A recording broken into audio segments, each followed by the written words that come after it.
नमस्कार मित्रांनो, मी दिनेश माडी बोलतोय. रियांश मल्टीट्रेड प्रायव्हेट लिमिटेड मध्ये 5-6 महिन्यापासून वर्क करत आहे. आता अमृत ज्यूस हे कसं घ्यायचं हा डेमो मी आता तुम्हाला दाखवणार आहे. कसं घ्यायचं असं बघा मित्रांनो. ही अमृत ज्यूसची बॉटल आपण काढली. हे बूच राहतं. या बूच मध्ये 15 ml आपल्याला अमृत ज्यूस घ्यायचं राहतं.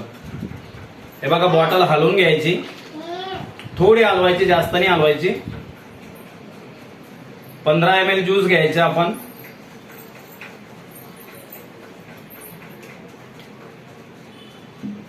पंधरा ml ज्यूस घेतलं. हे ज्यूस काचेच्या ग्लास मध्ये टाकून द्यायचं अगोदर.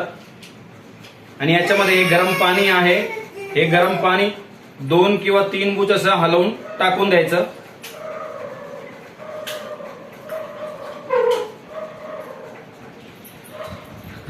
बस. आणि या काचेच्या ग्लास मध्ये दुसरं कोणताही धातू टाकायचं नाही. असं हलवून घ्यायचं. जर का असं हलवता नाही आलं, समजायचं 2 ग्लास काचेचे घ्यायचे, असं शरबत सारखं त्याला मिक्स करून घ्यायचं. आणि हे अमृत ज्यूस जसं आपण सकाळी घेतो, रात्री घेतो, हे असं अमृत ज्यूस आपण घ्यायचं टाइमावर. बरं, थँक्यू. बंद करू.